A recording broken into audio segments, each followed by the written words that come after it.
once again, welcome to our local and family history talk on 19th century political cartoons that are held in the Leeds Central Library collection. Before I hand over to Anthony, we have a couple of guest speakers, and that is Lucy and Emily from the University of Leeds, who are going to tell you a little bit about the work they have done with our political cartoons. Okay, so Lucy and Emily, over to you. Hi, it's great to see so many people here today, and my name's Lucy and this is Emily, and we're liberal arts students at the University of Leeds and are part of a group of students working with the Leeds libraries to create a poster exhibition across the city to celebrate the library's collection of political cartoons. Yesterday, we launched our campaign Step Back Leeds through the Leeds Library's Twitter page. And next week, we will be releasing posters, next slide please, Anthony, like this, at 7 historic sites across the city, displaying an exclusive collection of cartoons for the first time in colour, and an explanation to help you learn more about what really happened in the Leeds elections of the 19th century.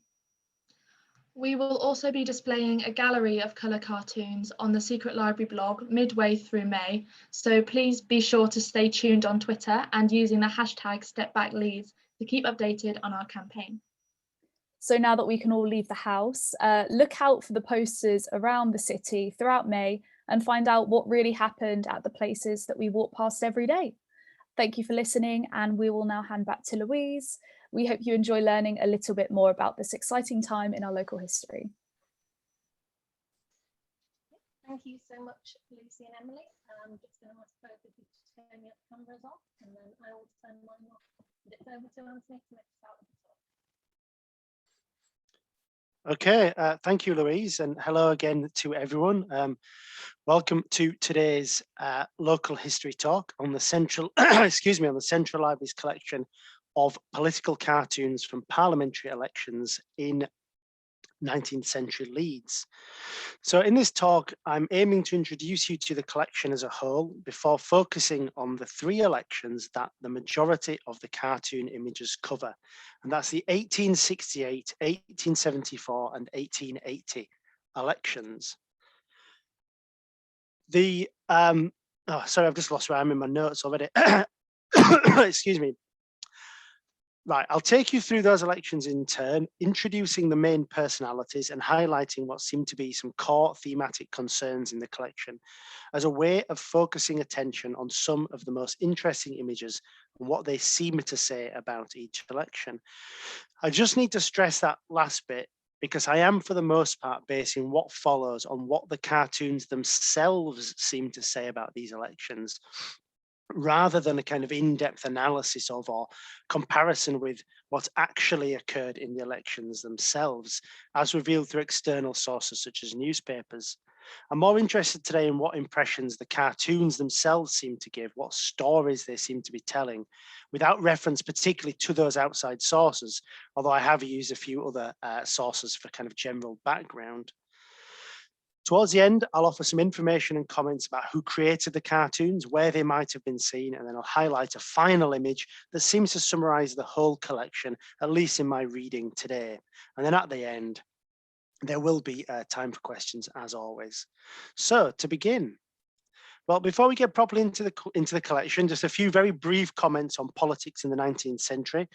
While the 19th century House of Commons was filled with MPs who identified with an array of different party labels to those in use today, from the most familiar in this period, Conservative and Liberal, to the dizzying array on the screen now, we can still pick out distinct trends in party affiliation in Leeds during our period. Specifically, during the 19th century, Leeds was what historian Derek Fraser has called a liberal empire, with Liberals dominating local politics from the 1820s, not only in terms of the makeup of the council and by returning a majority of the town's MPs from 1832, but also through social and cultural networks. The town's main newspaper, the Leeds Mercury, was a Liberal organ, for example, being owned and edited by 2 of the most powerful and influential men in Leeds during this period. Edward Baines and his son Edward Baines Jr., both Leeds MPs as well, and seen here respectively on the left and right of the 2 photos. In short, almost all of the most important and influential people in Leeds, what we might call the middle class elite, were connected to each other via the Liberal Party, with many also actively involved through service as local councillors. Although it is slightly outside of our time frame, the list of names on the screen now, which shows attendees at a dinner to celebrate the opening of the Leeds and County Liberal Club in 1891, reads like a kind of who's who of the middle class elite in late 19th century Leeds, illustrating the broader point. It was people such as these, the liberal adjacent elite, who dominated the town's social, cultural, economic and political affairs during this period. It's also important to understand the context of political reform during this period. Though probably less well known than its 1832 predecessor, the 1867 Reform Act had a major impact on parliamentary politics during the second half of the 19th century. This act granted Leeds an additional parliamentary seat, raising the total from 2 to 3, and in the process, creating a new incentive for additional candidates to enter those electoral races than had done in previous elections. Crucially as well, the Act also doubled the size of the electorate in the country from roughly 1 million to 2 million men in England and Wales. This included, and I'm quoting scholar Matthew Roberts here, many urban working men, creating a daunting new electoral world of electors whose political allegiances were largely untested. In short, who would these new working class urban voters elect? Finally, it's worth stressing that Leeds at this time consisted of just one political ward for the whole town, with each of the 3 elected MPs representing that single ward. That situation continued until the 1885 election. So now to the collection. The collection as a whole consists of over 200 images, including, as on this slide here, cartoons relating to politics on a national level. And also, as on this side, cartoons that are slightly more local, but still not necessarily about Leeds. The text on the one on the left reads in part, "Dear good people of Halifax," while the one on the right relates to the 1880 parliamentary elections in Manchester. But the majority of the images are from, as we've said, 3 parliamentary elections for Leeds, the 1868, 1874, and 1880 elections, with a smaller group of cartoons from the related 1876 by-election for the town, as well as a smattering from elections in the 1880s and 1890s. It's the images between 1868 and 1880 that we're focusing on today, as I've said. And in the parts that follow, I shall attempt to provide an overview of each of those elections using, as I've said, the cartoons themselves. We start then with the 1868 election, of which we have 59 individual images. What kind of story do they tell? Who are the major personalities? Well, this cartoon is a good place to start, as it lays out the various candidates who can be seen as jockeys on the horses in the centre of the image. Firstly, on the left here, we have Sir Andrew Fairburne. Fairburne was an industrialist and former mayor of Leeds and was, as was his father, Peter, a leading member of both the town's elite and the Liberal Party that dominated the town's politics, as we've seen. As was the man next to him, who we've already met, Edward Baines Jr., owner and editor of the Leeds Mercury and a Leeds MP since 1859. Both Fairburne and Baines were, unsurprisingly, standing as Liberals. As was this figure, who was slightly different, Robert Meek Carter, a former coal merchant and cloth finisher, who had been a Chartist and then a leading figure in the Advanced Liberal Association, a coalition between radicals and the more progressive elements of the Liberal Party, as well as a Liberal councillor in his own right. We also have the 2 candidates for the Conservatives. First, Williamson James Wheelhouse, sandwiched in this image between Baines and Carter. Wheelhouse was a barrister who had been invited by the local Conservative Party to stand for them once Leeds became a 3-seat constituency.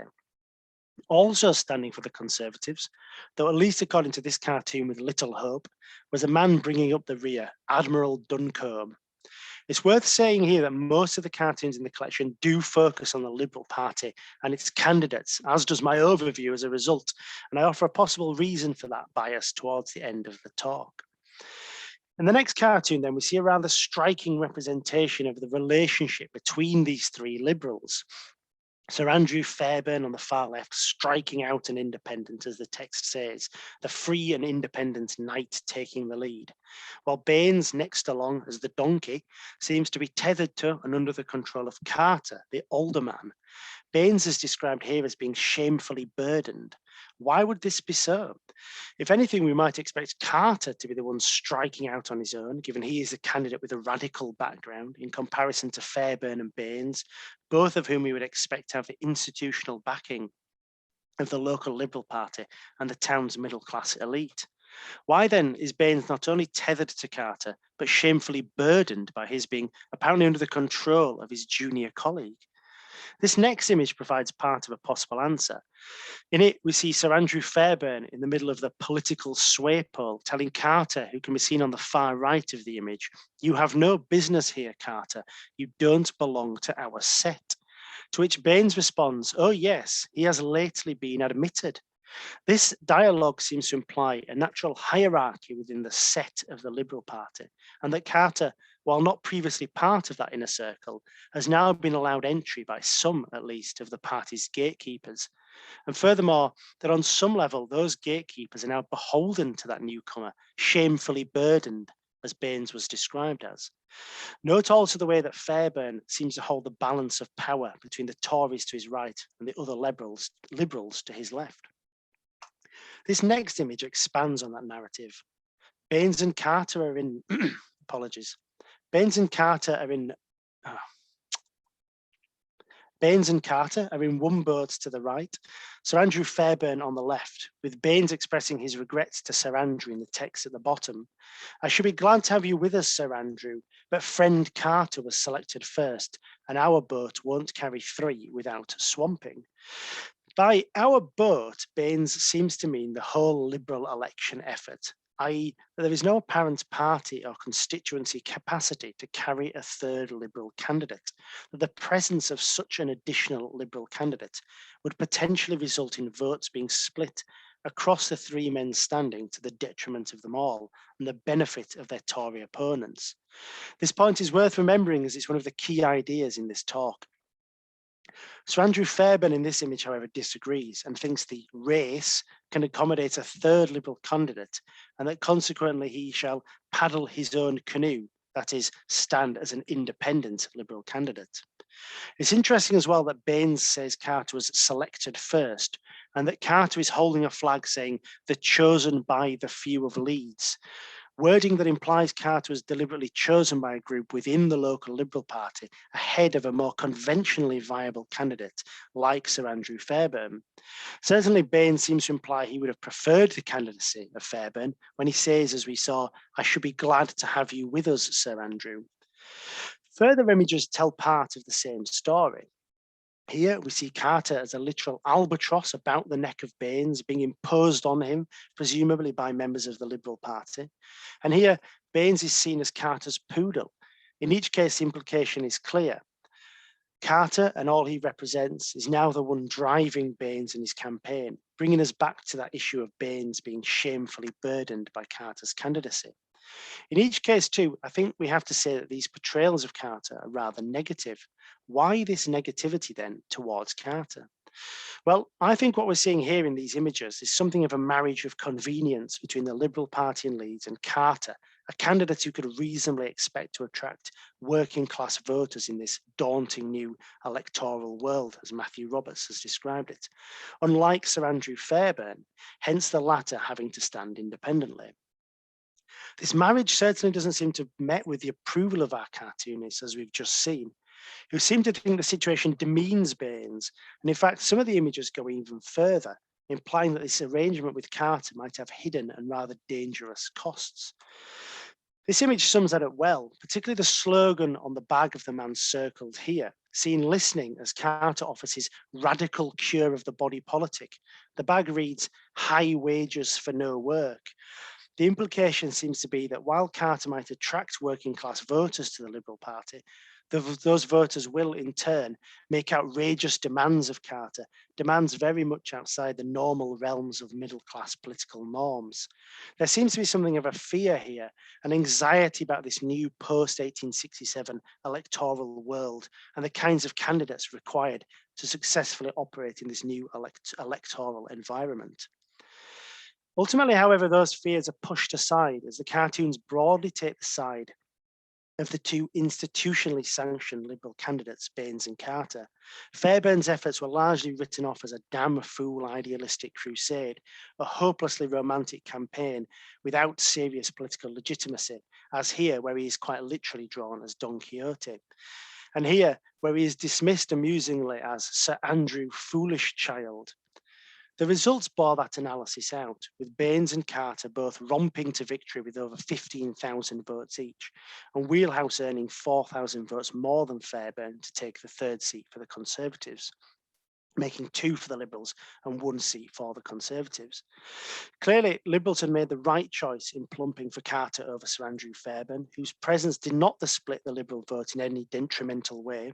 Any fears displayed in the cartoons about this daunting new electoral world could wait, which is where we move now, onto the 1874 election, of which we have 40 individual images. Again, what story do they tell? Well, we meet many of the same personalities as this overview of the candidates shows. From the left, we have our 3 victorious candidates from 1868, Carter, Baines and Wheelhouse, followed by, and I have to admit, I'm not 100% sure which of these 2 individuals is which, hence the question marks against their names, Robert Tennant and Dr. Frederick Lees. Either way, Tennant was an industrialist, a flax spinner with various other commercial interests and was standing for the Conservatives. Lees, on the other hand, played a similarly disruptive role in this election to that played by Fairburne in the previous one, albeit from a political position much closer to Carter's than Fairburne's, a radical temperance campaigner standing alongside the 2 official candidates as an additional Liberal candidate. And while Lees is sometimes patronised in the cartoons, as Fairburne was, as here, which makes direct reference to the temperance issue, and which shows Baines and Carter appearing to mock Lees in their brief dialogue, as Carter says, "Draw it mild, doctor," he is much more often portrayed as a significant problem to the other Liberal candidates. For example, in the screen on this image on the screen now, Lees is shown as the general cause of Liberal disunion in the race. In contrast to the calm and efficient galloping of the Tories, here he is on the right, holding back the Liberal campaign, tugging on the tail of the Liberal donkey, on which is written that very word, disunion. As the apparent source of Liberal problems in the 1874 electoral race, then, Lees is met in the cartoons in the strongest possible way, as in this striking image, where a self-confessed natural supporter, an advanced radical and total abstainer, criticised Lees' presence in the race and effectively urges him to withdraw for the good of Liberal unity. Note how Lees is portrayed as a kind of demonic demon, tattooed with envy and falsehood, being vanquished by St. George and Baines himself. And also in this image, where Lees is desperately trying to gain a fingerhold in the metaphorical boat race, which prompts the key lines from Baines, who says to Carter, "Pull on, Bob, that fellow Lees will have hold of us." Carter's solution, extraordinarily, is violence. Hit him. If he lays hold, let the devil drown. Or, as in this extraordinary image, an extract from a larger cartoon, the solution for the Liberals is to punch Lees, as Carter does, crucially with the same weight Baines seems to be applying to his Tory opponent. Violence was never suggested as a solution to Fairburne's candidacy in the cartoons in 1868. Indeed, as we've seen, he was more often portrayed as a joke. Why then is Lees treated here with so much more fear, anger, and hatred? Well, basically, I think Lees was much more of a genuine threat than Fairburne was, a much more convincing disruptive candidate with much greater potential to split the Liberal vote. With a similar political background to Carter, a radical with an appeal, no doubt, to the new class of urban working class voters, Lees constituted an additional threat to the votes Carter's presence was intended to capture for the Liberals. And that's probably why Lees is criticised in some images on the level of his actual policies, rather than being portrayed as a harmlessly foolish figure, as Fairburne was, no genuine threat to Baines and Carter. Specifically, some of the cartoons focus on Lees' temperance policies, implying that his position on that matter hugely complicates the arithmetic of the election, certainly as far as the Liberals are concerned. That is, increases the risk of that vote splitting that we've already talked about. This can be seen in the following images, starting with this one, which shows the Tories whipping up the issue of temperance as manifest in the dog Leeds is struggling to control on the right of the image, on which is written that very word, temperance. This leads, at least in this image, to more chaos for the Liberals towards the back, and again, smooth success for the Tories in the cab at the front. It's as though Lee's presence in the election has introduced an element, temperance, that he can't entirely control. By his own admission, he's saying, "Where am I? That cursed dog, confound it, I have his tail yet," and which consequently stands to benefit the Tories. Not least Wheelhouse, who was known for his campaigning on behalf of working class access to pubs and alcohol, a position satirised in this image. All of that is summed up in this next cartoon, which shows Tennant, the gentleman on the far left of the image, say that, "Thanks to my teetotal aid, i.e. Lee's candidacy, I shall soon be tenant of St. Stephen's," i.e. Tennant thinks that Lees will cause a significant split in the Liberal vote, one which will see him rise above at least one of the three Liberal candidates and into political office. His Tory colleague Wheelhouse replies, "Yes, but Lees thinks if Mercury, i.e. Baines, falls, he shall rise," i.e. Lees thinks in contrast that his presence in the race will see votes go from Baines to himself. Baines, for his part, doesn't seem to care either way about the specifics of this relatively convoluted electoral speculation. He seems pretty clear that he thinks Lees will cause his downfall one way or another, simply by his very presence in the race. He says, "Drop it, Lees. If you don't mind, you will have me off." The results of the election confirmed that fear. Lee's presence is enough to split the Liberal vote, knocking Baines from his position as MP for Leeds, a position he had held since 1859, but not to his own benefit. In fact, Lees comes in a distant fifth with just 5,854 votes, but to the benefit of his Tory opponent, Robert Tennant, who squeezes in above Baines 11,000 or so votes with just over 13,000. That obviously changes the balance of political power in Leeds, in that we now have one Liberal MP instead of the two that we had in 1868. The implications of that electoral bombshell can be seen in our final election that the cartoon collection focuses on, the 1880 Parliamentary Election.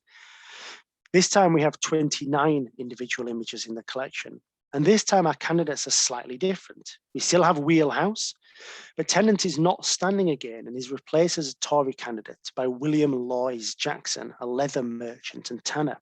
Our Liberal candidates, in contrast, have completely changed. We now have John Barron, the ready-made clothing innovator, standing alongside William Gladstone, leader of the Liberal Party.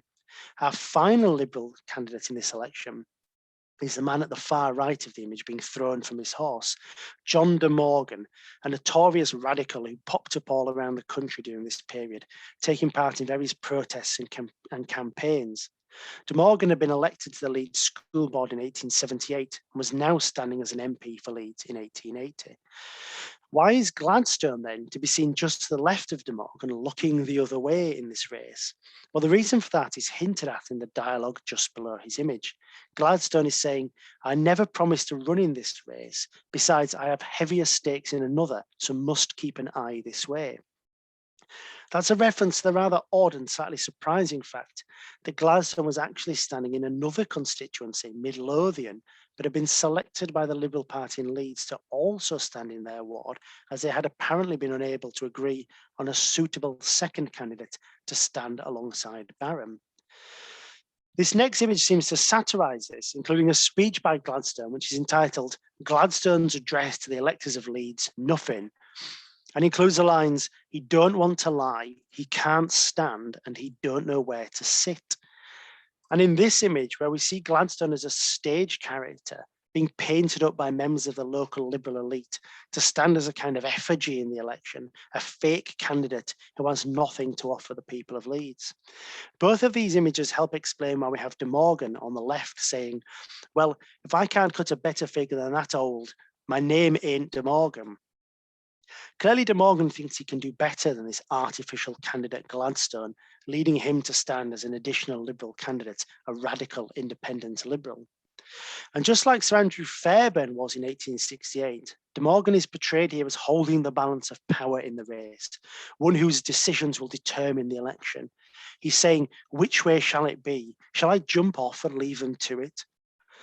De Morgan's presence in this race then is clearly having a very real impact, a repeat of our situation in 1874. With the same possible risk of the Liberal vote splitting across 3 viable candidates.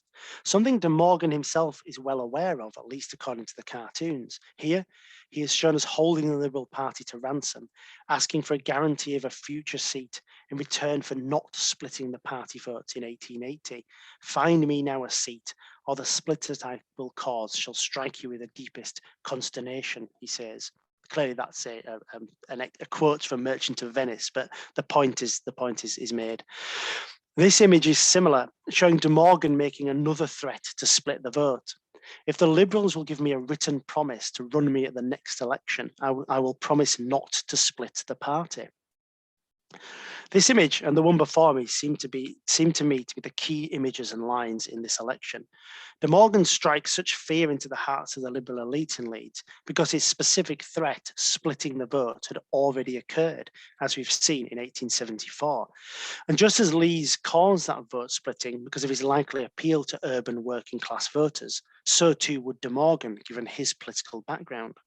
The fear De Morgan causes among Liberals in Leeds would then seem to explain the levels of hatred thrown at him, the strikingly extreme ways he is portrayed, especially when compared to other candidates, even Leeds in 1874.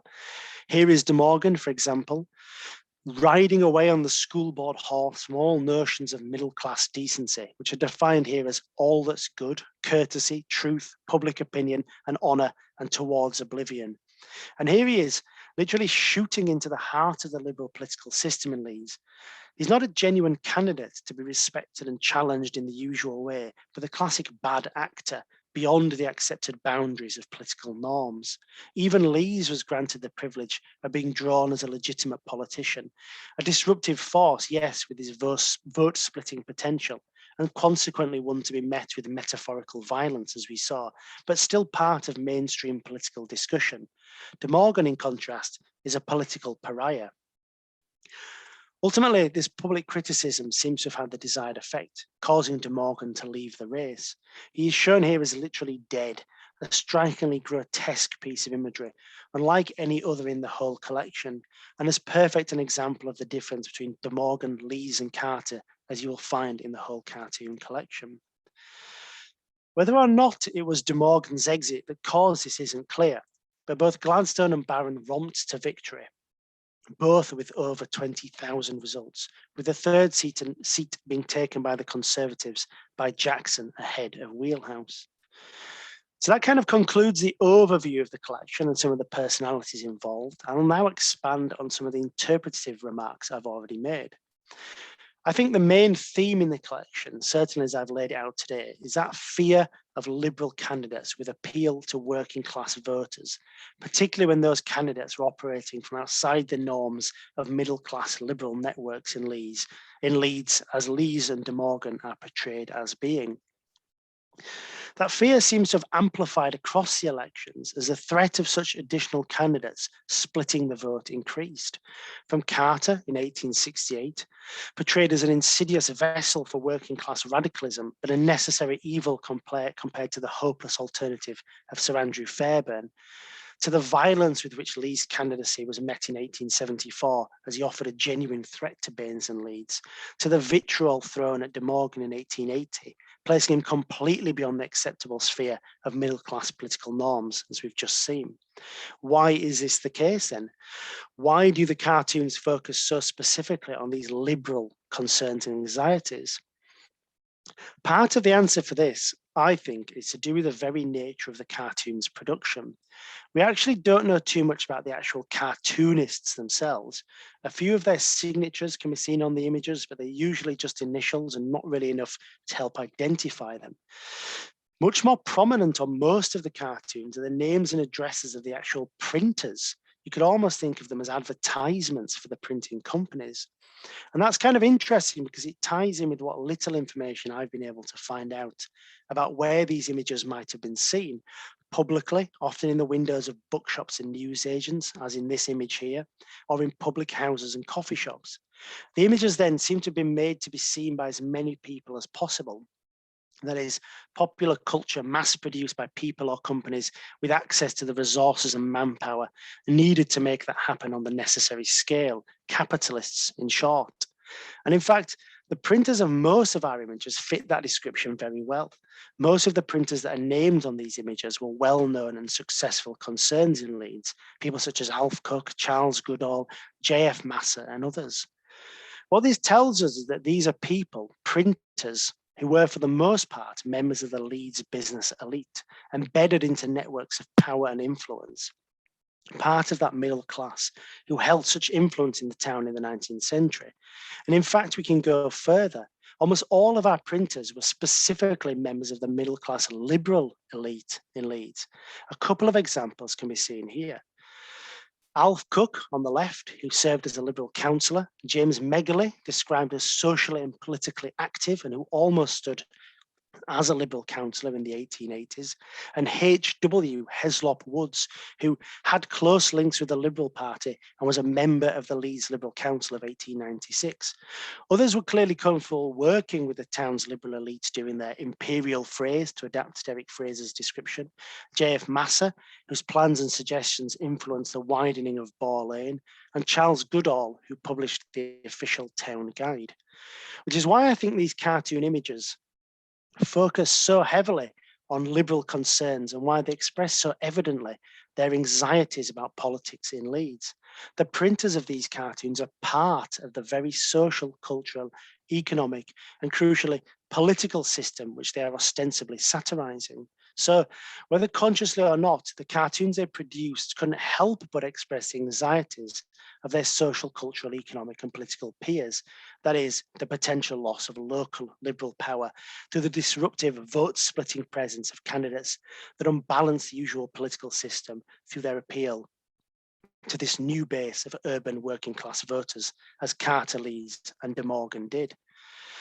But I think there's something even more fundamental just below that Leeds-specific anxiety about loss of liberal dominance in these cartoons, and even deeper fear, the very real and very deep fear of voters and the democratic system itself. It's notable in this context that most of the cartoons don't actually include representations of voters at all, whether working class or not. Most often, politics is shown as literally a game, as in this description on the screen from Douglas Murphy. That is, one that takes place between the middle class elite with little reference to voters themselves, not something to be taken terribly seriously by the candidates at the end of the day, something in fact that the candidates could discuss perhaps when they met together in the halls of an environment like the Leeds Club on Albion Street, a socially exclusive private members club that counted the right sort of middle class patrons from across the political sphere. So Andrew Fairburne, Edward Baines Jr. and William St James Wheelhouse were all members, for example, unlike Carter, Leeds or De Morgan. Here are some examples of what I mean from our cartoon collection. First, the candidates portrayed as boxers, then as card players, and finally in a rugby football match. As scholar Matthew Roberts has said in the quote on the screen now, where he's talking specifically about 19th century political cartoons, very few featured electors or indeed ordinary people, and the few that did relegated them to the background or presented them as lacking independence, issued perhaps as a cautionary tale to the electorate who were about to vote. Why is this so then? Why such anxiety and fear about democracy? Well, I think this takes us back to the fact of the expanded franchise from 1867 and its feared effects, as seen in this portrayal of Carter in 1868, which shows him as a Trojan horse being gifted to the Leeds body politic by Baines, with the political dangers Carter is simultaneously smuggling into that system written onto his body. 1, Irish church destroyed. 2, church and state separated. 3, the rich to divide their earnings with the poor. And 4, fallacious promises to the working classes. Carter here seems to be portrayed as actively dangerous to all that is proper about the natural order of middle-class elite politics and power. He's a possible pathway to the complete collapse of not just liberal power in Leeds, but the entire social fabric. Those liberals who are cozying up to him should be extremely careful what they wish for, at least according to this cartoon. Candidates like Carter, whose intervention in and disruption of the normal political system through their unquestioning acceptance of whatever outrageous demands voters make, risks the catastrophic collapse of the entire social order. I actually read a very good summary of that fear recently in the words of the 19th century American Senator James Henry Hammond. Hammond said in 1858 of what he called the whole hireling class of manual labourers in the north of the United States, they vote, and being the majority, they are the depositories of all political power. If they knew the tremendous secret that the ballot box is stronger than an army with banners and could combine, where would you be? Your society will be reconstructed, your government overthrown, your property divided by the quiet process of the ballot box. All of that fear among the middle-class liberal elite in Leeds comes together in one of the few images that does show voters, or at least working-class supporters in this collection. This image, which shows one of our disruptive additional liberal candidates, Leeds in 1874, being held aloft by a working-class crowd in the midst of an apparently riotous, almost apocalyptic campaigning event. The quotes by two or three of the characters depicted here are very interesting indeed. So let's zoom in. One man is asking Leeds, "Will you give us 4 hours work and 8 hours pay?" i.e. a fallacious and unacceptably radical demand from a working class voter, similar to that seen on the bag of the man listening to Carter in 1868, who said, "high wages for no work." To which Leeds is replying, "I'll promise you anything you like, just run me in," i.e. Leeds will do whatever the voter wants, as long as they vote for him. The middle class elite's fear and anxiety in its essence, a candidate outside the control of liberal gatekeepers, willing to meet the most extreme demands of the working classes. And finally, this individual here, who is the only one not looking at Leeds, but who is shown cowering in fear from the missiles and projectiles being thrown in this chaotic scene of political expression. What is his comment? Well, unlike the other men who clearly seem to be making demands directly to Leeds, this gentleman seems to be offering a comment, perhaps on behalf of the cartoonists or even the printers themselves, on the scene as a whole, on democracy as a whole, on the apparent dangers of democracy. This figure's conclusion is that this scene of chaotic disruption to the norms of social order is the result of the complete liberty of the masses. I can't think of any better way to illustrate my interpretation of the images in our political cartoons collection, and that's a fitting place to conclude and finish. So thank you for listening. Now time for any questions. Hi, Anthony. Thank you so much. That was brilliant.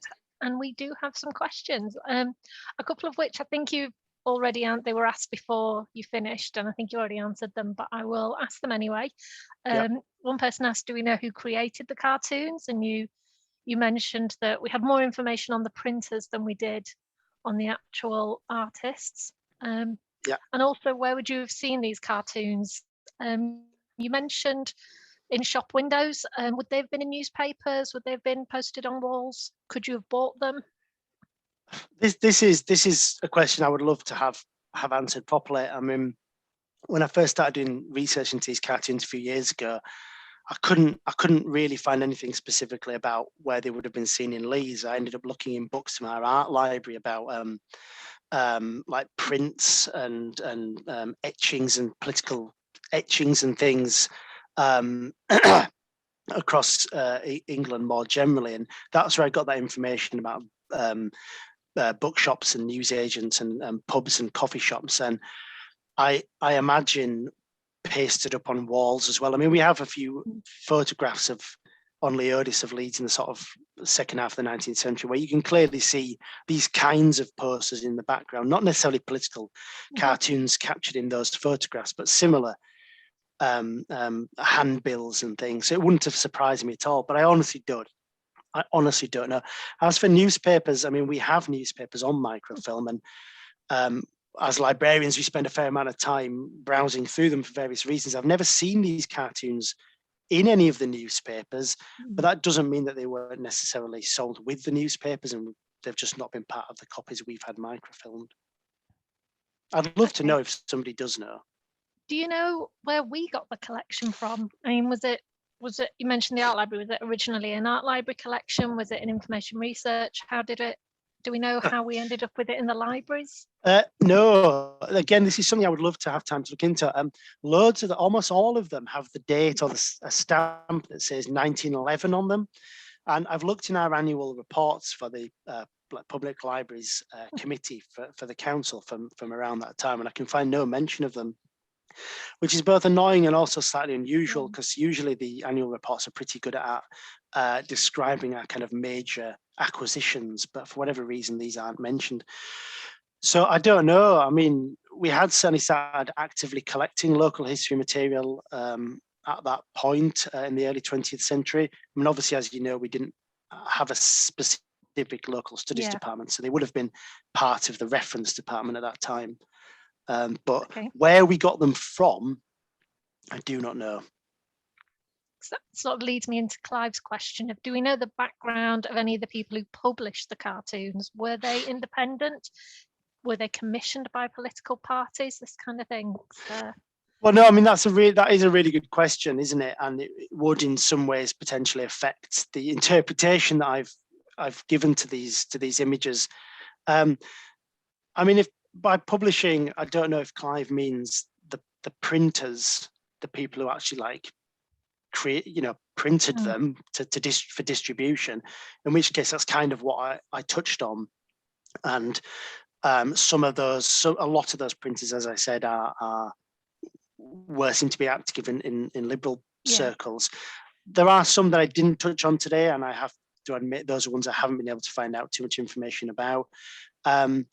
Whether or not they were commissioned by candidates, that is a really interesting question. But again, I'm just not expert enough. No, I mean, you did mention the Leeds Club, and it does make me wonder, was it just the candidates who were all hanging around in there, or would you have also had the publishers, the printers, the people who were putting this out there, all mixing together? Oh, almost certainly. I mean, the kind of subtext to all of this is this, and the thing that I'm really interested in, and people will discover this if they attend other talks that I'm doing, the thing that I'm really interested in is this idea of kind of liberal hegemony in Leeds in the 19th century, and how it's not possible really to be a kind of a part of society or like societal elite without being actively involved or part of these liberal networks.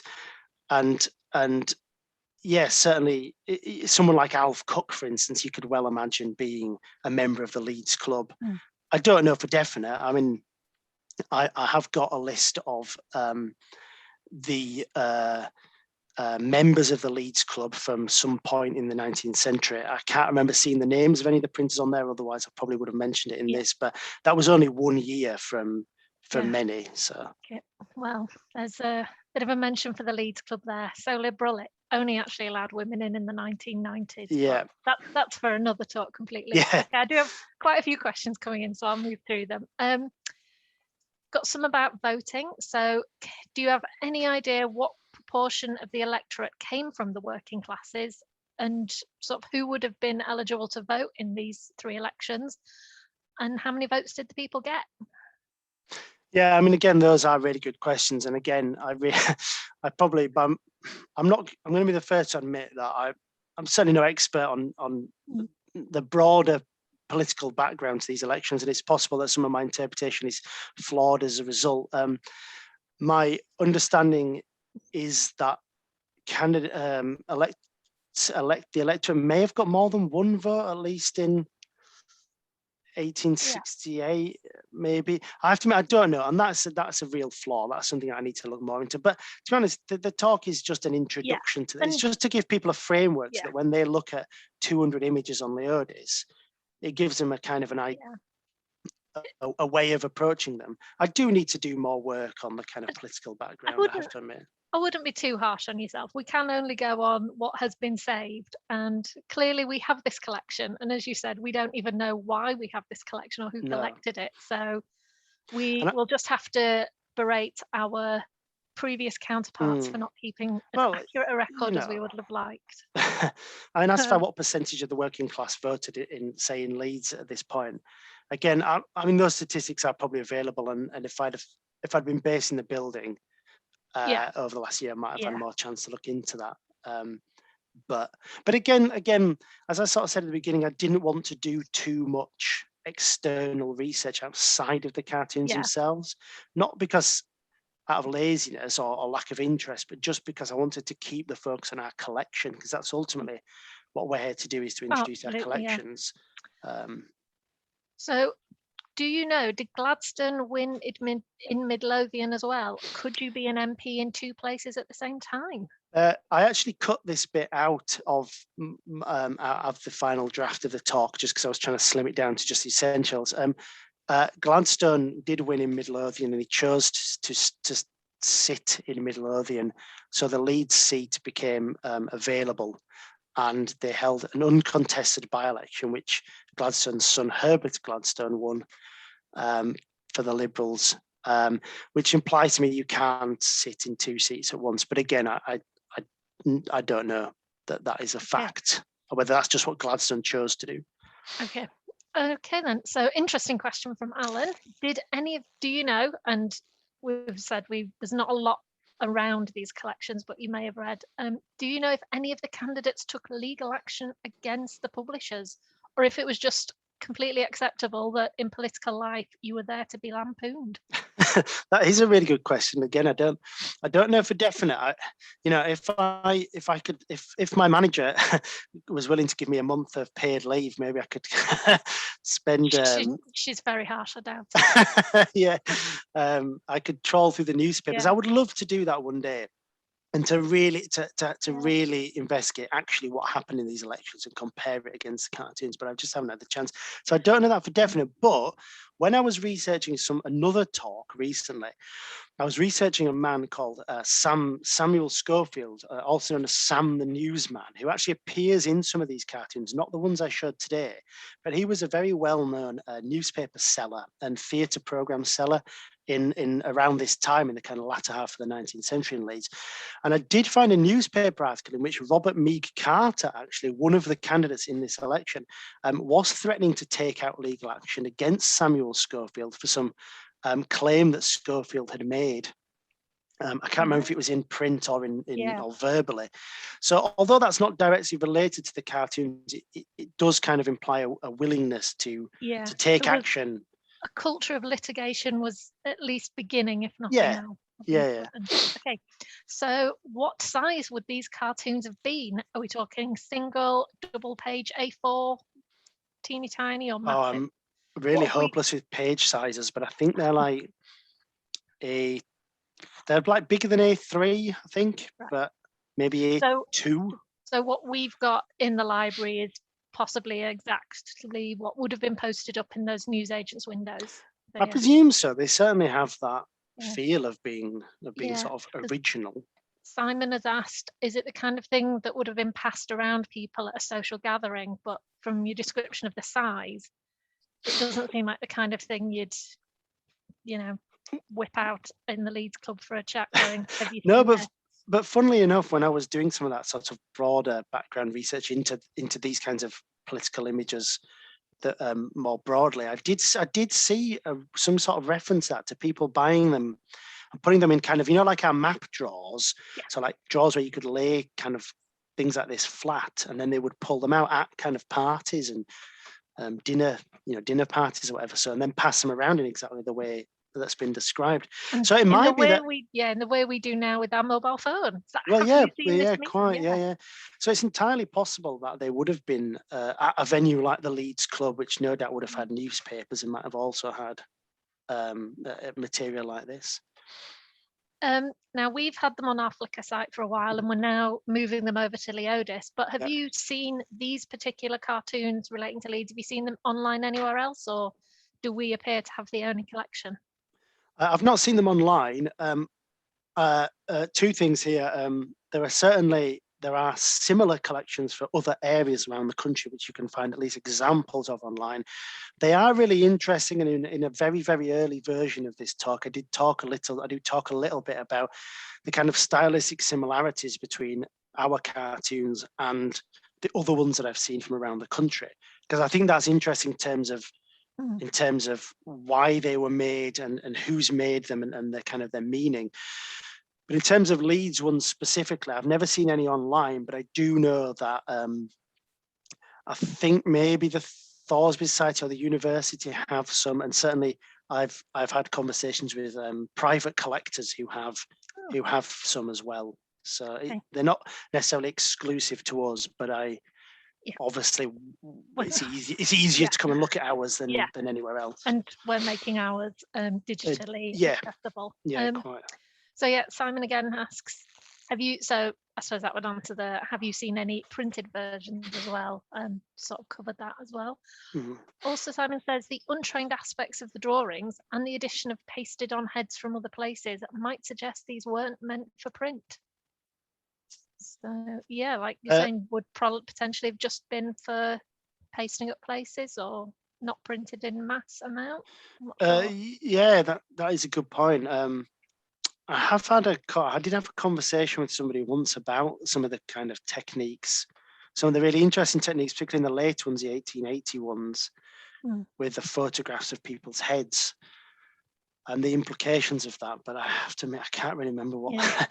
This was somebody who knew about that kind of technique, really. But I have to admit, I can't really remember what they said. But again, it's an interesting point and something I should try to find out about in the future. And Alison has flagged up, pointed out that a lot of what you're talking about, this time period, it was before the 1872 Secret Ballot Act.